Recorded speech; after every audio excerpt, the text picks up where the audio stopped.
Podcast Jesus Puro e Simples começando, pessoal, episódio 2. Então estamos aqui hoje para apresentar de novo o programa, que é para que nós, vocês e eu, aprendamos mais sobre Jesus Cristo. Então hoje eu estou triplamente feliz, né? Primeiro porque já tenho a notícia para dar para todo mundo que os 3 próximos episódios estão confirmadíssimos, de hoje, o 3º episódio e o 4º, né? Então, outra coisa também que me deixou muito feliz, que um dos objetivos do programa, como eu disse lá no primeiro episódio, é que o programa não tem denominação cristã específica. Então, nós conseguimos, através desses 4 episódios, que cada um dos convidados fosse de uma denominação. E o terceira questão aí que me deixou muito feliz é que os próximos, com todo respeito ao nosso primeiro convidado, pastor Leandro, amigo, vai entender. Hoje os próximos 3 episódios são 3 gigantes aqui da teologia da região, né? Terceiro episódio, que será sobre as cartas gerais, é com o padre Rodrigo Rezende, padre Rodrigo Henrique, perdão, que já foi padre aqui em Bom Jesus e agora está lá em Boa Ventura. O 4º episódio, sobre o Apocalipse, é com o pastor presbiteriano, pastor Isaías, de Cachoeiro de Itapemirim. E hoje nós estamos aqui com o nosso segundo convidado, que vai falar das cartas paulinas. Então hoje, nosso segundo convidado é o pastor Fábio Rodrigues. Tudo bom, pastor? Obrigado, Felipe. Que bom estar com você. Assisti o primeiro episódio, estou empolgado com o segundo. Vou corrigir que gigantes da teologia são os outros, né? Não, gigantes são os outros. Eu costumo dizer que passou de 25 anos, essa ideia aqui de falar dos gigantes aqui, é que passou de 25 anos de ministério pastoral, de sacerdócio, né? Conforme a denominação mais se habitue, né? A gente já chama de gigante. Então, pastor Fábio já reconheço que gigantes são os outros. O doutor Leandro, que veio no primeiro episódio, é um grande amigo também. O padre Rodrigo é outro amigo especial do coração. Vai ser um prazer também ouvi-lo. Sei que ele tem muito a contribuir. Sim. O pastor Isaías eu ainda não conheço. Vou conhecer quando acontecer o episódio, né? Mas estou muito feliz. Parabéns aí pela iniciativa. Jesus Puro e Simples. Obrigado. A mensagem do Evangelho é centralizada em Jesus mesmo. Exatamente. E é isso que realmente pode mudar as pessoas e transformar vidas. E eu espero contribuir com alguma coisa, alguma forma. Com certeza vai ser bom para mim também. Tá, joia. Hoje o episódio, então, vai ser sobre as cartas paulinas, né? O primeiro episódio foi lá sobre os evangelhos, então logo depois vem o livro de Atos dos Apóstolos e as cartas de Paulo. Então, primeiro, vamos começar aí. Quem que foi Paulo, né?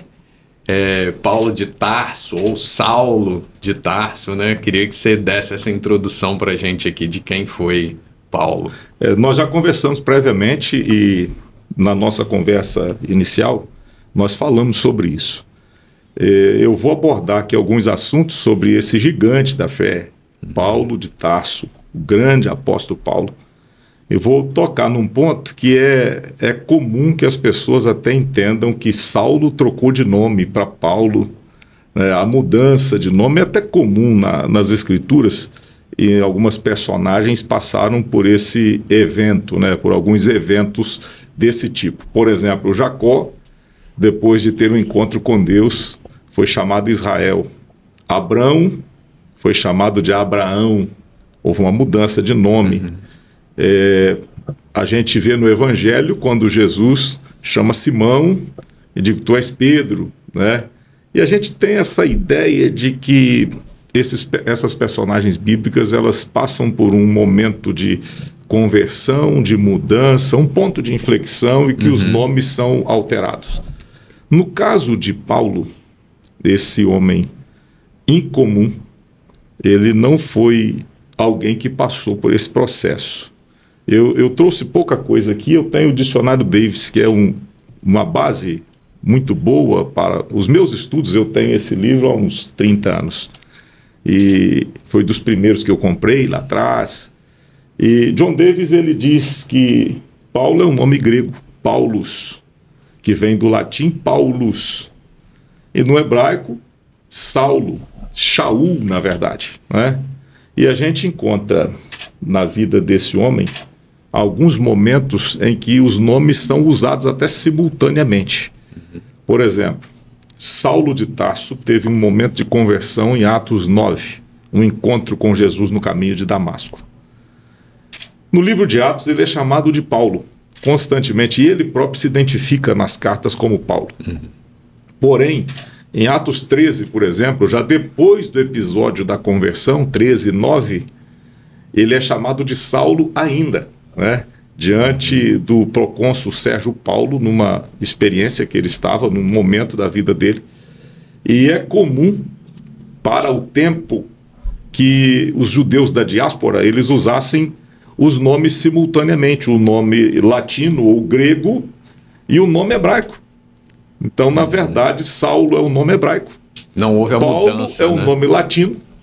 Ele é conhecido por Paulo pelo nome latino, até porque ele se tornou o apóstolo dos gentios, das gentes. Ele alcançou o mundo, né, e era cidadão romano e tinha domínio da cultura grega. Ele nasceu em Tarso, que era berço do estoicismo, uma filosofia, um berço filosófico.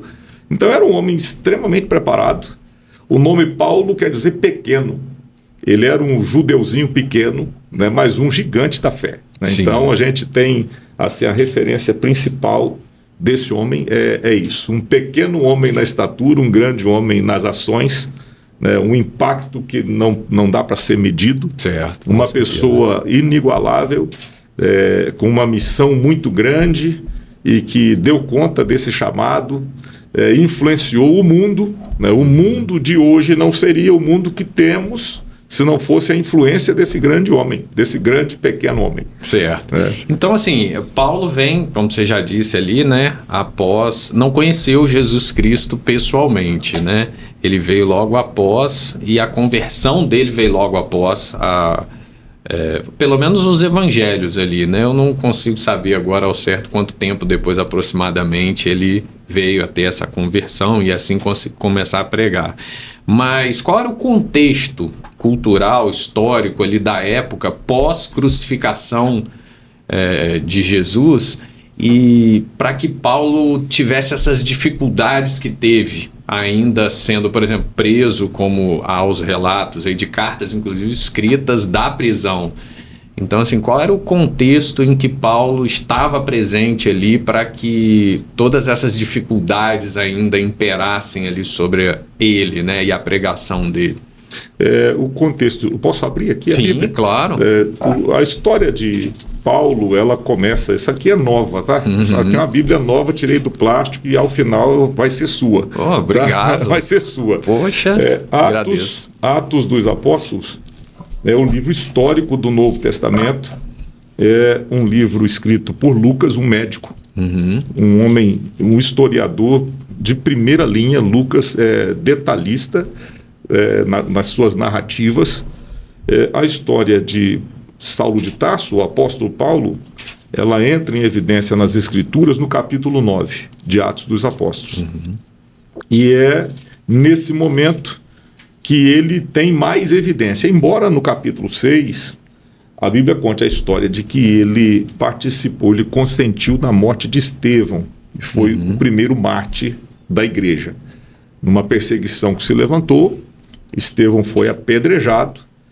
Saulo, ainda jovem, consentiu na morte de Estevão, e a história bíblica, São Lucas diz que as vestes de Estevão foram depositadas aos pés de um certo jovem chamado Saulo, que consentiu naquele crime em que Estevão foi apedrejado e assassinado. A evidência maior começa em Atos 9, quando esse próprio Saulo pede cartas aos sumos sacerdotes para ir até Damasco. Damasco era uma cidade de outro país, estava sob o domínio de um governador que respeitava o governador Aretas, e embora fosse outra jurisdição, ele pega cartas com os sacerdotes em Jerusalém para ir até Damasco e prender os cristãos, os daquela seita, como ele dizia. Então, o contexto que o próprio Saulo ou Paulo surge é um contexto de perseguição, mas ele era o perseguidor. Era ele que ia prender as pessoas por causa da religião delas, por serem cristãs, por causa da fé que professavam. Contexto histórico: Império Romano, dominação romana do mundo. Contexto histórico da Palestina de então, período do nascimento de Jesus até após a crucificação. Contexto seguinte: isso a gente tem na história registros, inclusive, de que a dominação romana ela vai até o ano 70, por exemplo, quando o general Tito destrói Jerusalém, por exemplo. Então, Jesus é crucificado por volta do ano 35, né? Em torno disso, né? Até porque o calendário cristão que nós temos, ele não começa exatamente no nascimento de Jesus. Há um erro. Ele começa 5 anos antes. Né? Então, a gente tem algum cálculo, né? Certo. E Saulo, ele não conviveu com Jesus pessoalmente, porém, ele viu a obra de Jesus, né? Ele percebeu isso na vida de Estevão, dos cristãos dos primeiros anos. Ele perseguiu essas pessoas. O contexto era um contexto de dominação romana num mundo de cultura grega, helenista. Esse Paulo tinha formação em tudo isso, nas letras, tanto na questão judaica quanto grega e romana, era cidadão romano. Então, o contexto era esse. E ele era um homem profundamente religioso, das tradições judaicas, que perseguiu os cristãos, a igreja dos primeiros anos. Esse era o contexto. Entendi. Então, assim, ele, mesmo pós crucificação de Cristo, havia ainda essa perseguição, como você disse, na época em que Paulo... Saulo ali, né? Não há essa diferenciação no nome. A gente pode convencionar de chamar Paulo, né? Porque ele próprio depois, nas cartas, ele se identifica como Paulo. Né? Ele usa o nome romano. Mas eu digo ali mais no sentido que, assim, eu vou usar... Quando Saulo, vou usar no sentido onde ele ainda perseguia, por exemplo. Sim. Né? Como se houvesse essa mudança como se houvesse ali. Saulo perseguidor, que eu aprendi agora até, Paulo é o bonzinho. Isso aí, exatamente. Então, assim, eu acho que muita gente pensava isso. Eu mesmo pensava isso. Na verdade, muita gente pensa, de fato. Né? Então, nesse contexto onde ele ainda ali, como Saulo, ali, perseguindo os cristãos, ainda havia essa... mesmo pós-crucificação de Jesus, ainda havia esse desejo, esse desejo mesmo de oprimir, de abafar o cristianismo nessa época ainda? Na verdade, estava só começando, né? As perseguições mesmo, elas iriam se intensificar muito depois. As perseguições sob a ação de Paulo eram o início, era... o judaísmo ferrenho, religioso, tentando sufocar um movimento começado por um nazareno, com pessoas que eram simples, e aquilo estava crescendo. Então ali era apenas o começo. O perseguidor, Saulo, se torna perseguido depois, pois se converte. E se torna perseguido. Então, e começa, e dali para frente... as perseguições do Império Romano, os cristãos das arenas, com as feras, nas fogueiras. Isso tudo vai se intensificar muito mais depois, muito mais. Sim. O próprio Saulo, ou Paulo, quando está em Roma preso, Nero coloca fogo na cidade e toca a sua lira e põe culpa nos cristãos. Então ele queima metade da cidade, um homem louco. Né, e perseguia os cristãos duramente. Então, essa perseguição lá do pós-crucificação é apenas o início. Jesus falou: no mundo vocês terão aflições, vocês serão perseguidos, levarão vocês diante dos governadores, dos tribunos, e ali vocês vão padecer por causa do meu nome. Então, isso é só o começo. Depois tem muito mais. Tá. Numa outra conversa que a gente teve, né, um bate-papo que a gente realizou lá, você tocou num assunto que eu também nunca tinha parado para pensar, que era na questão de quem ensinou ou de onde veio todo o conhecimento que Paulo tinha para pregar sobre o Evangelho, para pregar sobre Jesus. E aí você havia... Será que alguém ensinou isso a ele? Será que foi revelado a ele no momento da conversão? Na conversão, você citou no início, falou assim, Paulo não esteve com Jesus. Realmente, no ministério de Jesus, pessoalmente, como os outros apóstolos, ele não esteve. Mas ele na experiência da conversão, no caminho de Damasco, ele ouve a voz de Jesus, ele cai no caminho, fica cego. O texto de Atos 9 é muito claro, e conta que ele fala: quem és, Senhor? Aí o Senhor responde: eu sou Jesus a quem tu persegues. E é duro para ti recalcitrar contra os aguilhões ou lutar contra os propósitos divinos. Naquele momento ele tem um encontro pessoal com Jesus. A biografia de Paulo conta que ele vai depois por um tempo para o deserto da Arábia. Ele fica 3 anos e meio por lá. É uma experiência mística que ele tem. Isso está em Gálatas. E nesse tempo ele tem uma experiência, ele e o Senhor. Ele é um retiro espiritual. Ele vai sozinho, né? E em 1 Coríntios 11, quando ele fala da ceia do Senhor, a celebração da comunhão, ele diz assim: eu recebi do Senhor o que também vos ensinei. E ele fala que o Senhor Jesus, na noite que foi traído, tomou o pão, tendo dado graças, partiu e disse. Ele fala sobre o ritual, a liturgia da comunhão. E a gente pode entender que ele não esteve com Jesus junto com os outros, mas ele teve uma experiência mística pessoal com Jesus pós-conversão. Agora, se a fé vem pelo ouvir, o que foi plantado na mente dele, quem pregou para ele, como é que ele conheceu, como é que essa ação do Espírito Santo brotou no coração dele para ele se converter? Tudo indica que ele foi influenciado por um outro jovem brilhante chamado Estevão. Estevão era um pregador brilhante, foi o primeiro mártir, e ele tem uma defesa de Jesus Cristo e do Evangelho antes de ser apedrejado, e Saulo estava lá. Tudo indica que esse Saulo não convertido foi influenciado pela mensagem do Evangelho que Estevão pregou, por exemplo. Então, é aquela curiosidade, a pessoa ouve, viu o outro morrer por causa daquilo, e isso brota a fé no coração de quem ouve, de quem vê. Parece-me que Saulo foi muito influenciado pela mensagem pregada por Estevão. Sim. E depois tem um encontro com Jesus e o restante a gente ainda vai falar. Tá. Então, assim, você citou o livro a carta, né, aos Gálatas, escrita por Paulo. Eu vou começar o conteúdo das cartas aqui falando por de Gálatas, que é Vamos uma lá. das minhas cartas favoritas, né? Vamos lá. Então, ali no capítulo 5, Paulo fala muito sobre uma batalha entre a carne e o espírito, né? Que nós temos, uma vez convertidos, né? E vivendo pelo espírito, a gente ainda é carne. E aí ele fala dessa batalha, citando, eu peguei uma cola aqui, gente, porque eu não decorei, né? Então vamos lá. Alguns ali das questões espirituais, né? Dos interesses espirituais. O amor, a paz, a generosidade, a bondade, fidelidade, humildade e o domínio próprio. No caso da batalha da carne, ali tem os interesses da carne: impureza, idolatria, inveja, ambição, egoísmo, contenda, acessos de raiva, divisões, cobiças, bebedeira e etc. Ainda cita outros, né? Assim, como Paulo nos instrui, falando dele especificamente aqui, das cartas dele, né? Como que ele nos instrui a enfrentar essas batalhas?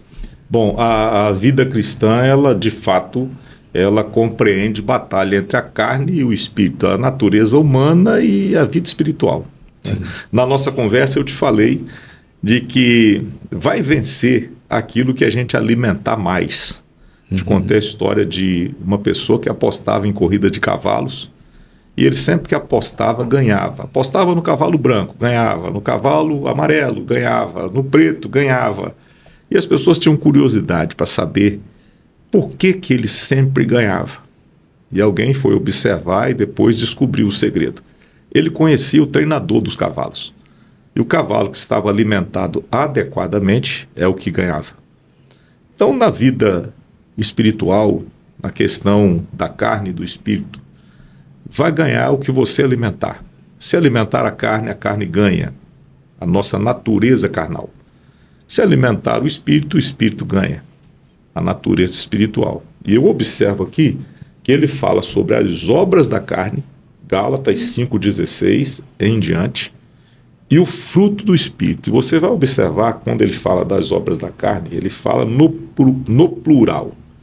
São obras distintas que por si só, às vezes a pessoa não manifesta todas essas obras.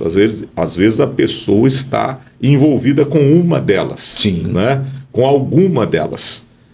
E nem sempre alguém que está envolvido, por exemplo, com pelejas, dissensões ou heresias, vai estar envolvido com homicídio, que é outra obra da carne. Né? E ele fala das obras da carne. E quando ele fala do fruto do Espírito, não são frutos. É um fruto. Um fruto com vários gomos. As obras da carne são separadas. O fruto do Espírito é um só. Então o homem espiritual, ele deve dar o fruto do Espírito. E deve manifestar essas características, esses gomos. Por exemplo, que é o amor, a alegria, a paz, Sim. a longanimidade, a benignidade, que são gomos do mesmo fruto do Espírito, ok? Como é que a gente vive, por exemplo, para você vencer as obras da carne, está no próprio texto de Gálatas. Ele diz assim, andai em espírito e não cumprireis as concupiscências da carne. Ou seja, para você vencer as obras da... E Paulo é claro com isso, né? Ele apresenta as obras, diz como vencer. Como é que a gente vence?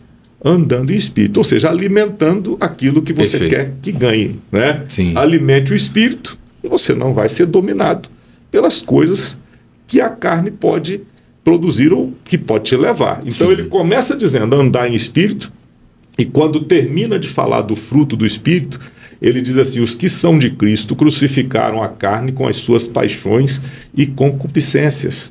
Se vivemos no espírito, andemos também no espírito.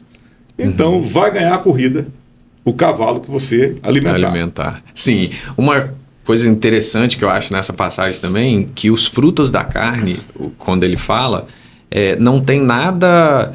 ele especifica, né, e não diz nada por questões espirituais assim em cima, que é claro, pode acontecer, mas ele fala muito de questões de caráter. Sim. Então assim, isso me deixou... São obras mesmo, obras manifestas isso, me do deixou, comportamento. Eu achei interessante no sentido que a gente às vezes tem o hábito de culpar certas coisas, talvez até forças exteriores a nós, para os nossos atos, mas ali essas obras da carne são todas obras do caráter humano, né? Do mau caratismo humano, e eu achei isso muito interessante também. Então vamos aqui, uma outra passagem muito famosa, indo agora já para a carta de Filipenses, uma das passagens mais famosas talvez, que a maioria das pessoas, os leigos assim, que não leiam tanto, e vão saber, é na passagem de Filipenses, onde diz, tudo posso naquele que me fortalece. Filipenses 4:13. Isso, é aquela típica frase de caminhão, né? De camiseta, de boné, de paralama de caminhão, né? Tatuagem. De tatuagem. Eu conheço uma pessoa que tatuou assim, né? Tudo posso naquele que me fortalece. Então, e ela é muito mal interpretada. Totalmente, descontextualizada. Exatamente. Eu queria que você explicasse um pouco essa parte desse contexto que muitas vezes é tirado de contexto, né? Eu vou citar uma parte da escritura que o próprio apóstolo Pedro, São Pedro, numa carta, ele diz que nas escrituras de Paulo tem alguns pontos que são difíceis de entender. Ele fala isso, fala do apóstolo Paulo e diz que alguns pontos são de difícil compreensão. E além do fato de alguns pontos serem pontos realmente teológicos, conceituais, de difícil compreensão, tem aqueles que as pessoas também deturpam. Esse é um caso. O contexto de Filipenses 4, a partir do versículo 10, São Paulo está agradecendo aos filipenses a generosidade deles. E ele fala de uma situação que ele estava vivendo e que os filipenses, sendo uma igreja que ele fundou, que ele organizou, a história da fundação da igreja de Filipos está em Atos 16, quando Paulo e Silas estavam na cidade e eles estavam pregando naquela cidade. Tinha uma moça que tinha espírito de adivinhação e eles repreenderam aquele espírito dela, ela foi liberta e por causa daquilo eles foram presos e sendo presos sofreram açoite. Uma história interessantíssima de Atos 16. Então, Paulo era o pai daquela igreja. Ele tinha os filipenses como filhos. E numa situação de vida que ele estava passando, ele diz assim: eu muito me regozijei no Senhor por reviver a vossa lembrança de mim. E ele fala da generosidade deles. Eles mandaram para ele uma oferta no momento que ele precisava. E ele está agradecendo isso. E ele diz que recebeu aquela doação aproveitando a oportunidade que eles tiveram de ser generosos. E ele diz assim: eu não digo isso porque tenho necessidade, porque eu aprendi a contentar-me com o que eu tenho. Aí ele começa dizendo assim: ó, eu sei estar abatido, sei também ter abundância, em toda maneira, em todas as coisas, estou muito instruído, tanto a ter fartura como a ter fome, tanto a ter abundância como a padecer necessidade. É isso que ele está dizendo: olha, eu sei ter ou não ter, sei ter abundância ou ter fome. E ele diz que ele está instruído em todas essas coisas. E é aí que ele diz: eu posso todas as coisas naquele que me fortalece. O que ele está dizendo não é que ele é um super crente, um super cristão, que pode tudo, o poderoso. Alcançar tudo, não, né? Que porque... é o poderoso, eu posso qualquer coisa. Não é nada disso. Não é nada disso. No meu período de infância e adolescência, já tenho pouco tempo isso, tinha o desenho do He-Man, né? E a história, o enredo que se passava, era aquele príncipe que levantava a espada e dizia: eu tenho a força, ou seja, eu posso, né? Paulo não está dizendo isso. Ele não está se colocando como um super-herói. O que ele está dizendo é que ele pode passar por todas essas coisas. Pode passar por abundância, provação, pode ter ou não ter. Ele aprendeu a conviver com isso. Ele diz: eu posso tudo isso em Cristo que me fortalece. Tudo posso suportar. Na verdade, não é o poderoso. É o cara que tem capacidade de suportar. É isso. É isso que ele quer dizer. Eu posso porque ele aprendeu a suportar. Então, Filipenses 4,13... Sinto decepcionar um monte de gente aí, mas não é um mantra, tudo, não é uma fórmula mágica para você dizer que pode tudo, né? Na verdade, a gente não pode nada, né? Certo.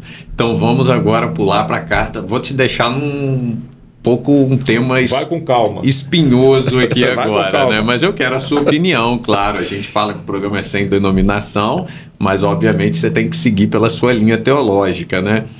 E outra passagem muito importante é a passagem de Efésios, na carta de Efésios, é o capítulo 2, versículo 8, 9, e especialmente eu queria te abordar também pelo 10, né? Para a gente não ficar só no versículo em que diz que sois salvos pela graça, mediante... Pela graça sois salvos por meio da fé. E aí no versículo 10 ele espicha dizendo que Deus nos criou também para as boas obras. Como que você vê essa questão entre fé e obras? Bom, você colocou, isso é um debate antigo. Isso é um debate antigo, na verdade, na história da igreja você tem alguns gigantes da fé, da teologia, que divergiam quanto a esse assunto. Então, não é um assunto consensual, mas é um assunto interessante. Pela minha tradição e formação, eu creio na justificação pela fé, salvação pela fé, e o postulado de Paulo, ele diz: pela graça sois salvos por meio da fé, mediante a fé, isso não vem de vós, é dom de Deus. Até nos arraiais protestantes existem algumas interpretações divergentes. Por exemplo, o que é o dom de Deus? A salvação ou a fé? A salvação é dom de Deus ou a fé que te salva é dom de Deus? Porque a interpretação... Ali, né? Você imagina, por exemplo, se a salvação é dom de Deus, ela é um presente e a gente entende, por exemplo, isso como o ato gracioso de Deus.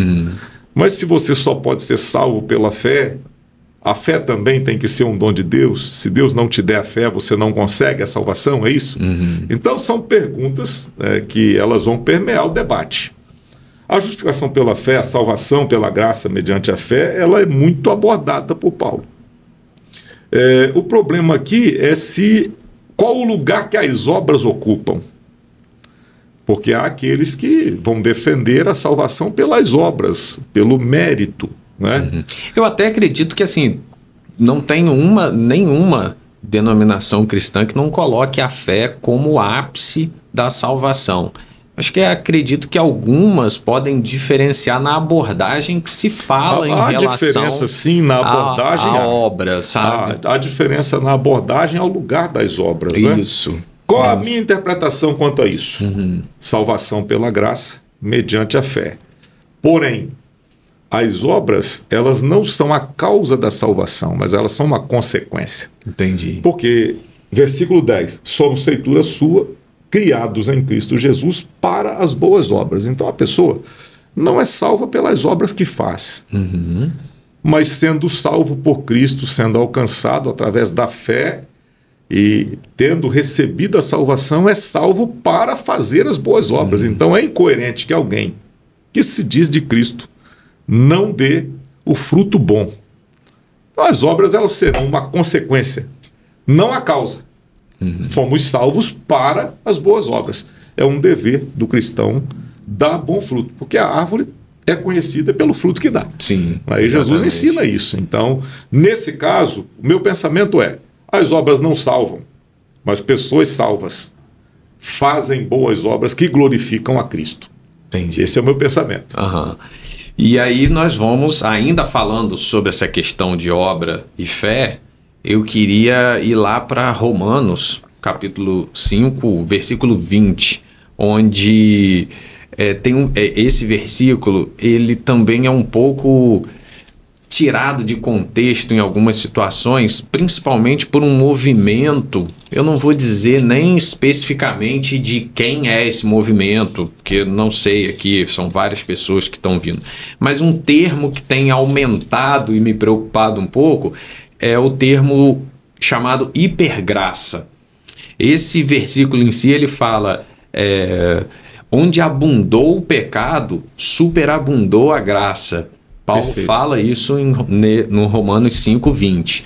Então esse versículo, às vezes as pessoas utilizam ele para justificar uma má conduta, onde Deus vai te pegar, vai te buscar, vai te tirar de onde você esteja e vai te trazer de volta para perto dele, uma vez que você acredita nele, sabe? Então, independente do que você faça, ele tá lá para te resgatar e tal, e você, sem essa questão de você realmente mostrar a sua conversão através das suas obras, né? Como você disse. Então, assim, esse movimento hipergraças, já deve ter passado ao longo da sua... Ele não tem um dono, é um movimento que existe. Tem várias pessoas que advogam essa causa, né? Alguns pregadores que defendem esse ponto, eu vi uma melhor definição recentemente, falando que o movimento da hipergraça, na verdade, é uma banalização da graça. Sim, sim. É uma deturpação da graça. Poderia ser uma desgraça. Então você imagina o que dá isso. Por quê? Porque existia no tempo de Paulo os gnósticos que diziam que Deus queria o espírito, não se importava com o corpo, que você podia fazer com o seu corpo o que você quisesse. Então, você pode viver do jeito que você quiser, porque a graça de Deus, ela te acha de qualquer jeito. Isso. Entendeu? Eu não sei se é bem por aí, não. E não é. E Paulo defende isso, ele defende o postulado da fé contra esse princípio, ele falando, quando termina o capítulo 5, logo a seguir no capítulo 6, ele já responde isso. Ele diz assim, olha, que diremos, pois? Permaneceremos no pecado para que a graça seja abundante? Ele explica, vamos permanecer no pecado para mostrar como a graça de Deus nos alcança? Versículo 2, de modo nenhum, nós que estamos mortos para o pecado, como viveremos ainda nele? Então, o movimento da hipergraça é um movimento, esse termo é moderno, é cunhado de uma forma moderna, mas não é um assunto novo. No tempo de Paulo, já tinha gente que achava que podia viver dando vazão ao pecado para que a graça de Deus se manifestasse. Então, embora o termo hipergraça seja novo, esse assunto é velho. É um assunto que já vem desde lá, tanto que o apóstolo defende A teologia é contrária a isso. Ele diz que a pessoa que vive na graça de Deus, ela não pode dar lugar ao pecado, então, e a graça de Deus, ela não te faz viver dentro do contexto pecaminoso, ela te livra dele. É diferente. Então, a hipergraça banaliza a graça, de fato, não é a teologia bíblica, não é o ensino de Paulo, por exemplo. Sim, sim. Paulo fala também, aí já vamos... É claro, não vai dar para revirar aqui, carta por carta, a gente versículo por versículo. Não dá para mergulhar muito, né? Eu vou aproveitar aqui do programa, né, para poder tirar as minhas dúvidas, que eu acredito que seja dúvida de um monte de gente, né? Mas uma outra questão, que é nas cartas aos Coríntios, Paulo fala muito dos dons espirituais também, né? No sentido de que, assim, eu acredito que todo mundo, não importa a denominação, e aí o senhor pode me corrigir se eu estiver errado, todas as denominações cristãs acreditam ainda nesses dons, uma vez que a gente se ajoelha para pedir uma cura, então um dom de cura, um milagre, pedindo uma revelação para uma decisão importante que a gente venha a ter que tomar, ou que alguém tenha alguma palavra que possa transformar a vida de um ente querido da gente, né? Então, como que você vê, para que a gente não se engane nem por nós mesmos, que às vezes nós mesmos podemos pensar, eu quero ser importante, então, para Cristo, então eu queria revelar algo importante para a vida de alguém, eu queria abençoar alguém, falar alguma coisa desse tipo, ou até para a gente se proteger de pessoas que venham querer usar de má fé desses supostos dons, e aí que aí não seria uns dons, seria má fé mesmo para conosco, né? Uma vez tentando nos revelar algo que não vem de Deus ali, né? Felipe, o seguinte, primeiro que as manifestações dos dons espirituais, elas realmente são registradas pelas Escrituras. Eu vou colocar duas coisas, vou falar da minha tradição cristã, que a minha tradição é continuista, ou seja, os dons espirituais, os princípios bíblicos são os mesmos. Jesus é o mesmo ontem, hoje, eternamente. Eu creio no que a Bíblia fala. Jesus fala que no meu nome expulsarão demônios, curarão os enfermos, falarão novas línguas. Então Jesus fala disso. E São Paulo foi o teólogo que disciplinou tudo isso. Sim. Tá? Então, eu creio que esses dons, essas práticas espirituais, elas valem ainda hoje. Valem ainda hoje.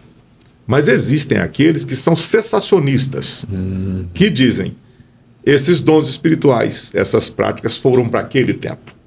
Eles existiram no tempo apostólico. Depois não mais. Entendi. Quando você fala assim, alguém se ajoelha pedindo a cura de alguém. Uma coisa é você interceder para a pessoa, por uma pessoa. Pedir a oração num caso de alguém que está enfermo, um problema de família. É uma intercessão. Todos os cristãos fazem isso. Agora, nem todos os cristãos creem que você pode ir e orar para uma pessoa ser curada, por exemplo. E declarar para a pessoa, receba a cura em nome de Jesus, seja curado, né? Entendi. Então, uma coisa é você interceder, eu acho que todos fazem. Certo. Todos confiam. Alguém precisa, você vê no culto, na celebração religiosa, o pedido de oração, a intercessão por fulano. Isso é normal, todos fazem. Agora, os dons espirituais não vão nessa direção. Dons espirituais, eles vão para o lado do sobrenatural. É você orar para alguém ser curado e a pessoa ser curada. É você ter uma palavra de conhecimento, uma palavra profética que ninguém sabe. E aquilo ser algo do segredo do coração de alguém e ser falado e aquilo acontecer. Se firmar. Então, primeiro, os cessacionistas que creem que isso não existe mais. Segundo, os continuistas que creem que o que está na palavra de Deus continua ainda hoje. O que aconteceu historicamente, e isso aconteceu com todas as denominações históricas, com todas, A maioria das denominações se tornou cessacionista, não cria nesse sobrenatural. Uma religião mais formal, mais tradicional. Isso marcou as denominações cristãs ao longo de séculos. Porém, ao longo dos séculos também, houveram manifestações espirituais, de dons, de milagres, de coisas que aconteciam na história da igreja. Agora, no movimento mais moderno, existe o movimento pentecostal, que é a tradição que eu participo. A minha vida é nessa tradição, a tradição pentecostal. E esse movimento, ele alcançou todas as denominações praticamente, as denominações históricas. É por isso que você tem a Igreja Batista tradicional e a Igreja Batista renovada. Uma é cessacionista e a outra crê na contemporaneidade desses dons. Você tem a Igreja Presbiteriana tradicional e a Presbiteriana renovada. Você tem a Igreja Católica e você tem a Renovação Carismática Católica. Certo. Que crê nessas manifestações, porque foram movimentos espirituais que surgiram dentro das denominações cristãs. Entendi. Eu advogo o pensamento de que os dons espirituais são para hoje. Paulo explica isso, ele fala dos dons em 1 Coríntios capítulo 12, os dons espirituais para aqueles que creem, e ele fala deles assim com muita propriedade, como eles funcionam, como devem ser exercidos. Aí você falou assim, mas alguém pode se aproveitar, ter alguém que use isso de má fé. Ou até nem de má fé, mas sente, ou por ignorância também, sente alguma coisa e acha que ali é Deus falando com ela. Você primeiro, como cristão, deve pedir a Deus o discernimento de espírito. Você não tem que acreditar em tudo.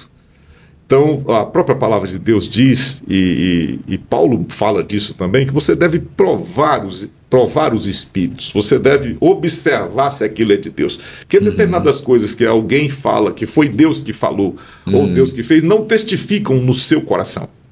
Você não consegue entender aquilo. E quando é de Deus, geralmente a pessoa fala e você também entende. Aquilo testifica com você, entendeu? Sim. Então, mesmo que uma profecia seja de Deus, ou que alguém falou, Felipe, eu tenho que te falar isso, Deus me mandou falar isso.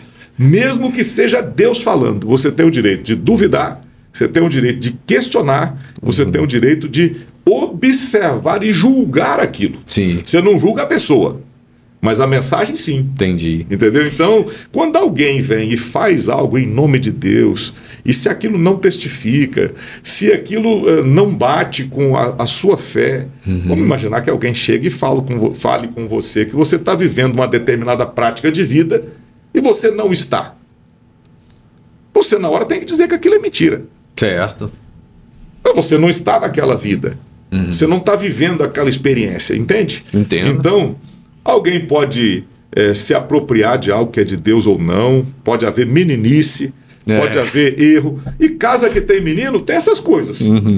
E na vida cristã, você tem diversos níveis de maturidade. Você tem gente que já está madura na fé, e tem gente que é menino na fé. Né? Então você vai ter meninices, você vai ter erros, mas isso não anula a validade da experiência espiritual e dos dons espirituais. Com certeza. Não anula, porque tem gente que erra, você vai desacreditar do todo. Certo. Isso não deve ser a nossa prática. Então os dons espirituais são para hoje. Sim, assim, eu tenho... inclusive abordamos isso numa outra conversa que a gente teve, e eu falei assim, que eu tenho 40 anos, em 40 anos Deus nunca falou comigo nesse sentido, assim, nossa, apareceu assim uma voz na minha cabeça que me falou, e eu não falo isso nem com remorso, nem nada não, porque eu vejo a ação de Deus na minha vida sempre após as coisas virem acontecer. Então, eu vejo como a ação de Deus foi na minha vida para eu chegar até onde eu cheguei, para eu conhecer as pessoas que conheci, nas relações pessoais que eu tive, eu vi a ação de Deus nisso tudo. Então, assim, quando alguém chega, vai até uma brincadeira que eu sempre faço, quem me conhece sabe, quando alguém chega de mim e fala assim, ó, Deus falou comigo, pra falar com você isso, eu já vou achar, meu Deus, será que é Deus mesmo que falou com essa pessoa, sabe? Porque eu não sei se eu tenho uma certa inveja dessas pessoas, né, que Deus fala com elas a todo tempo, ou se eu mesmo tenho essa coisa, um bloqueio meu mesmo de falar, não, eu acho que você não precisa ter inveja e pode entender que determinadas coisas Deus fala com você, testificando no seu coração, te mostrando a ação dele, a mão dele agindo em seu favor. Mas isso não quer dizer que em algum momento ele não possa vir e falar com você. Com certeza. Então, se Deus é Deus, de ouvido aberto. Se Deus é Deus e ele tem autoridade sobre tudo, ele pode falar com você a qualquer momento. Sim, né? Com certeza. E a minha oração é que ele faça isso um dia.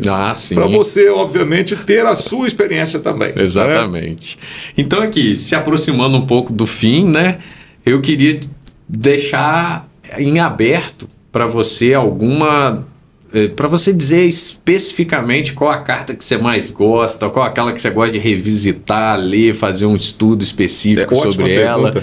Qual a carta que você mais gosta de Paulo? Pergunta. Eu já denunciei a minha lá no começo, que é de Gálatas, né? Mas vai lá, qual que você mais gosta? Para mim, a carta aos Romanos é a da minha preferência.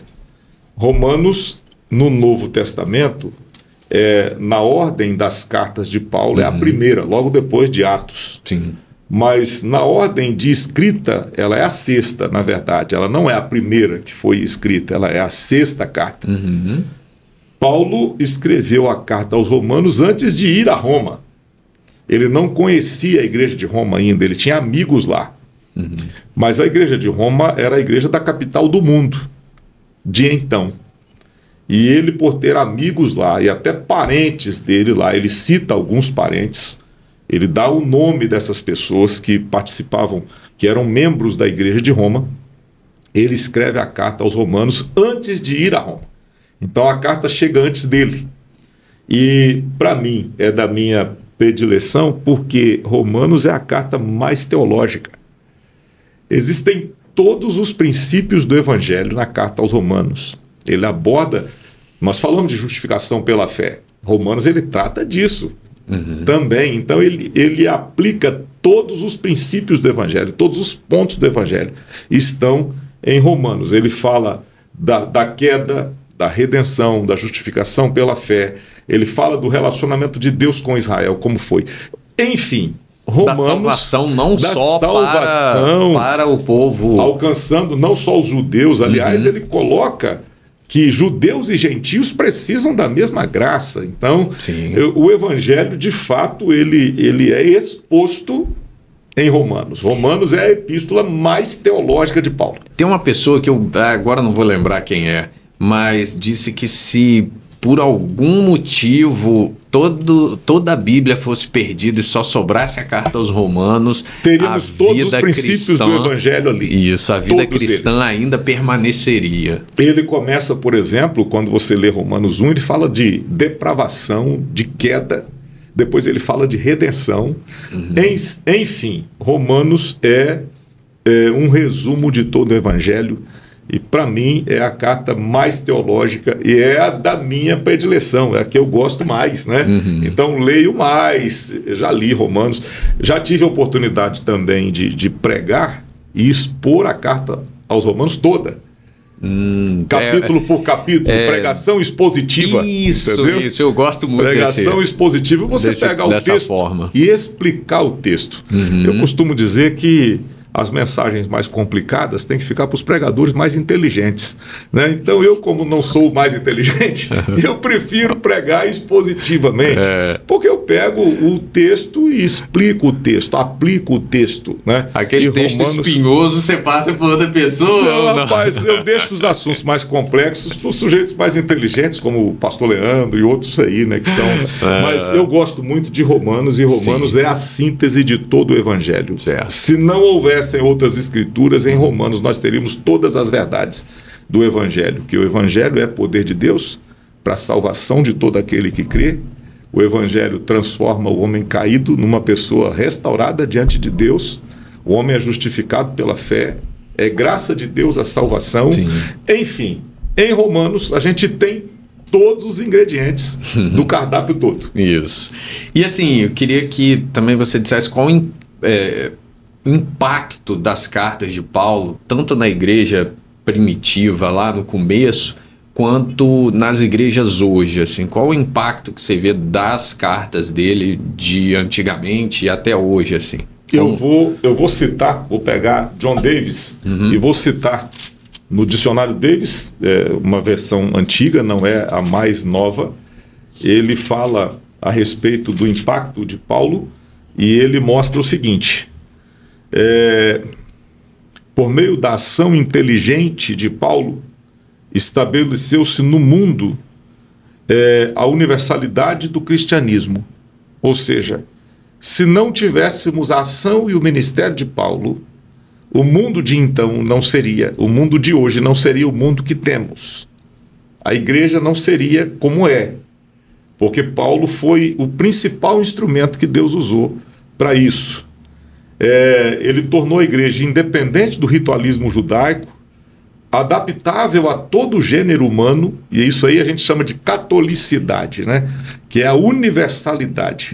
O termo católico quer dizer universal. Então, a igreja, o movimento cristão, ele é universal e se deve muito à ação do próprio Paulo. E ele estabelece a igreja, ao longo da história isso é confirmado.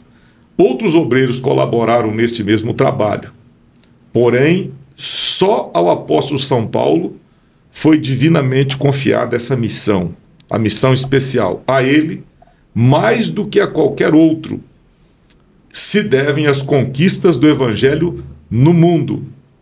Todos que estudam a história do cristianismo devem reconhecer na pessoa de Paulo o agente principal desta grande obra. As epístolas de Paulo expõem de modo claro a palavra de Cristo, dão-nos a interpretação doutrinária e ética das doutrinas e das obras por ele realizadas e que serviram ao grande apóstolo para auxiliá-lo no exercício de uma grande atividade. Sem isto, o cristianismo não teria existência permanente, nem exerceria tão profunda influência. É, pois, ao apóstolo São Paulo, o apóstolo dos gentios, que devemos admirar como grande teólogo da igreja. Sim. Sem a influência de Paulo e a vida desse pequeno grande homem, o cristianismo não seria o que é hoje.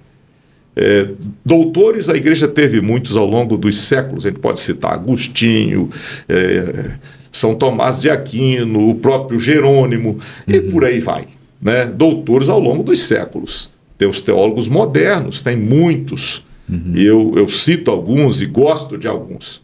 Porém, sem a influência desse pequeno grande homem, nada disso seria como é. Porque, de fato, a influência dele, ela passou séculos. Você vai ver que nós estamos a mais de 2.000 anos de distância dele. E a influência dele ainda hoje sobre nós, aqui agora. E é muito atual, né? É muito atual, muito atual. Então a influência de Paulo é total, total. De fato, nós devemos a esse pequeno grande homem muita coisa, somos devedores. Tá bom. Então, assim, uma outra abordagem que a gente tem aqui no programa são as recomendações que a gente faz, seja de livro, ou seja de algum filme, ou alguma coisa em questão assim que você queira recomendar. Mas antes disso, eu queria dar um testemunho pessoal pequeno aqui, quase sempre, no primeiro episódio, segundo, vocês viram, o máximo que eu disse aqui foi o meu nome, me apresentei, né, como Felipe, mas queria deixar um testemunho aqui que sempre que nós buscarmos conhecimento cristão, eu acredito que nós nunca devemos ter preconceito em buscar certos conhecimentos, com qualquer que seja a pessoa. A gente deve avaliar, sim, o quanto essa pessoa nos ensina através da Bíblia, através da palavra de Deus. Então, assim, eu e o pastor Fábio não pertencemos à mesma denominação, mas o quanto eu acredito que vocês e eu também aprendemos aqui com ele, mas o quanto eu aprendi em outros papos, nas visitas que eu fiz à sua igreja. Inclusive, eu nem sei se eu devo visitar lá, eu já contei isso para ele. Pode sim. Porque na primeira visita que eu fiz, eu queria ouvi-lo, mas seria um outro pastor. Aí deu problema no carro do pastor lá em Campos, ele não pôde vir. Mas que eu acho que é você que é o culpado. Na segunda visita eu queria ouvi-lo, não seria ele.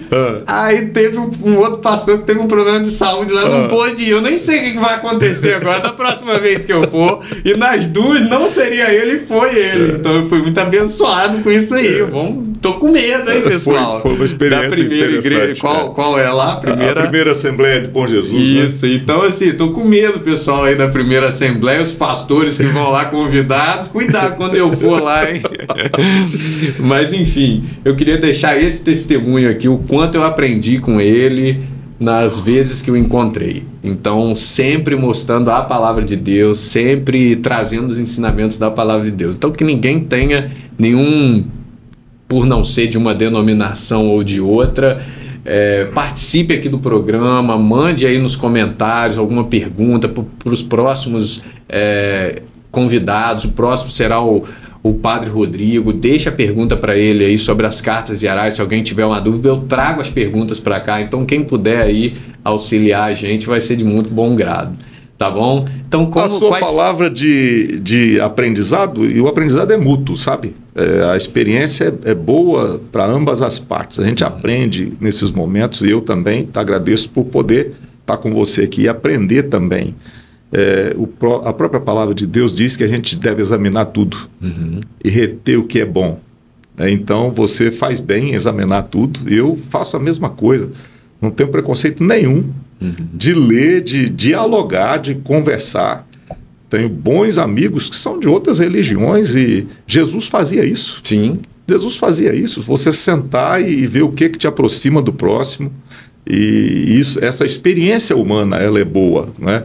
E eu estou muito feliz com isso. Quando você fala das recomendações, eu li um livro de biografia de Paulo, que eu recomendo, O Apóstolo, que é o nome, O Apóstolo, da editora Vida.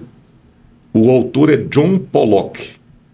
É uma das melhores biografias. Ela não é uma biografia técnica, é uma leitura leve, muito boa, mas assim, de um conteúdo espetacular. Então, eu já li esse livro já umas 2 ou 3 vezes, já presenteei esse livro, não tem mais a edição, você compra só em loja de livros usados, não acha. O Apóstolo, de John Pollock, é uma recomendação minha. A outra recomendação que eu faço é um filme, Paulo, Apóstolo de Cristo, tem no YouTube. Então, assim, eu acho que você que está assistindo a gente aqui deve reservar um tempo e assistir. Paulo, Apóstolo de Cristo. É espetacular, espetacular. Fala sobre a vida desse grande homem e eu recomendo muito. Acho que vale a pena. Então eu trouxe também uma recomendação aqui, que é um box de livro, chama Paulo para Todos. Eu tenho. É um box que, assim, ele divide cada livro desse em algumas cartas, né? Inclusive é de Romanos, são 2 livros só para a carta de Romanos. E aí ele tem um comentário, é do N.T. Wright, então ele vem comentando versículos a versículos, né? Lê muito e bom. Vai comentando. E é muito interessante. Não é um livro assim não é um box, né? Livros para você pegar do começo ao fim, sim para consultar, né? Você tá lá lendo sua Bíblia, lendo uma epístola. Poxa, o que ele quis dizer com isso aqui? Você tem em mãos um grande autor e grande teólogo para dar a informação que vem e que você deseja adquirir ali sobre aquele versículo que você teve dúvida. Tá bom? Muito bom, eu tenho, recomendo também. Então eu queria deixar agora as suas palavras em uma mensagem final. Eu queria agradecer de novo a sua presença. Eu sei da sua agenda, como é difícil, tumultuada. Eu que agradeço. E queria agradecer muito. Olha, foi muito bom estar com você aqui. Quero me dirigir a você que vai assistir o episódio Jesus Puro e Simples. Jesus é tudo, deve ser tudo para a sua vida também. O próprio apóstolo Paulo, ele ensina isso. Tem um texto de uma das suas cartas que ele diz: não sou mais eu que vivo, Cristo vive em mim. Então, ser cristão é mais do que ter um rótulo, uma denominação. Denominações são organizações, são a face humana da igreja. Ser de Cristo é mais do que isso. Então que você também pense nisso, em ser de Cristo de fato. E Paulo fala isso: eu não vivo mais, é Cristo que vive em mim. Aproveita essa oportunidade, porque ser cristão de fato é ser de Cristo. E você pode ter uma experiência pessoal com Cristo através da palavra dele e caminhando com ele ao longo da sua vida. Eu espero ter contribuído de alguma forma e quero que você seja abençoado por Jesus e que ele ocupe o primeiro lugar na sua vida. Felipe, muito obrigado. Eu que agradeço. Como eu prometi, essa Bíblia é a Bíblia da nossa liturgia do culto. É a Bíblia litúrgica da igreja. Eu agradeço. Essa é sua. Poxa, obrigado pelo presente. Essa é sua, obrigado. Foi então, muito bom estar com você. Obrigado, pessoal. Espero que vocês tenham gostado. Vamos deixar o link aí na descrição do perfil no Instagram e também aí a entrevista não, o bate-papo completo, foi o bate-papo aqui completo no canal do YouTube. Tá bom? Um abraço, fiquem com Deus e até o próximo Jesus Puro e Simples. Obrigado, gente. Valeu.